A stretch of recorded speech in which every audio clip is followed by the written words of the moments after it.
Hey guys, welcome to another episode on our series on rhinoplasty. Today we are going to be speaking about something that has gained a lot of popularity and attention lately, especially on social media. This is something called as non-surgical rhinoplasty or a liquid rhinoplasty, where you even use something that is not fillers. Hi, I am Dr. Saumil Shah. I am a board certified plastic surgeon and director of plastic surgery at Skin Zone Aesthetics, Mumbai. And let us talk more about what is non-surgical rhinoplasty or a non-surgical nose job.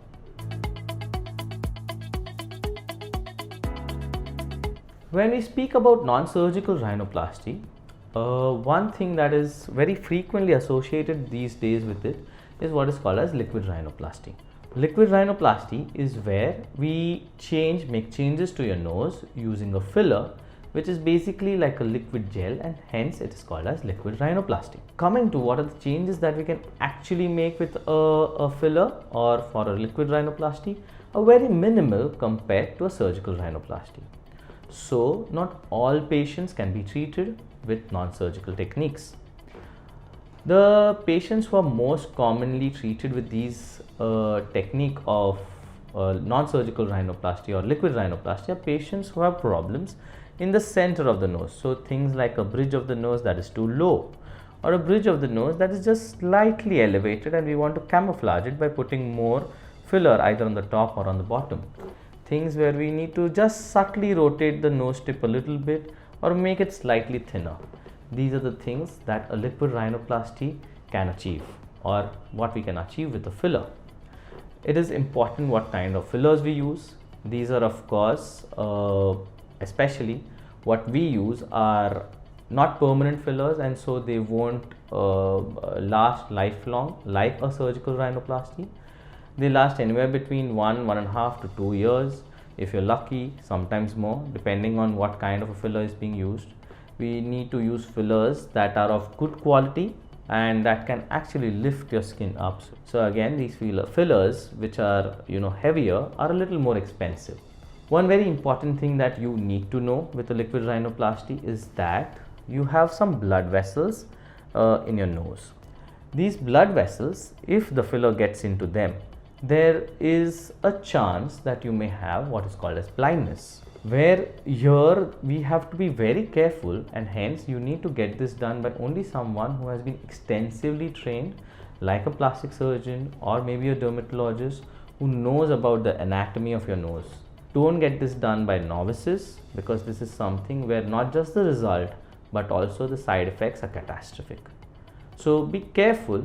Though it's a simple and a minor procedure, there are complications that have been reported that are quite big.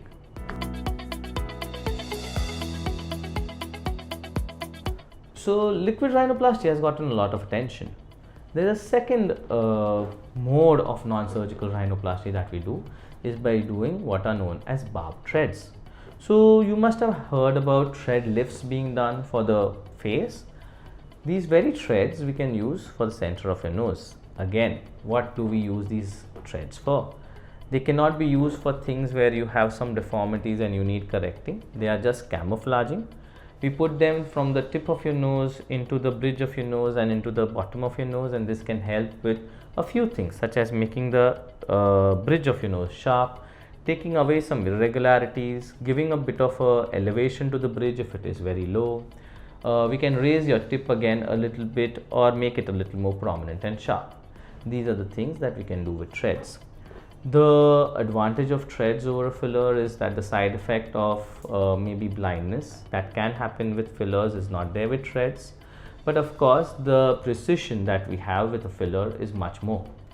So it's a trade-off.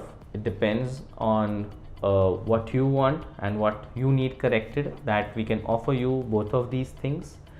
But of course, they don't replace surgical rhinoplasty. So if you're a patient who requires a surgery, this is not something that we can offer you for everything. So that was our series on rhinoplasty. We'll still make more different things on rhinoplasty. This was the basic gist of what a lot of people ask us and what we think as patients you at least need to know if you're getting a rhinoplasty done. If you have any queries regarding rhinoplasty, liquid rhinoplasty or surgical rhinoplasty, do drop in your queries in the comment section below and we'll try to answer them as best as possible. You can also give us a call or drop in, and we'll be glad to have a consultation with you. Do follow us and subscribe for more such videos, and also let us know if you need to know anything about anything in cosmetic surgery.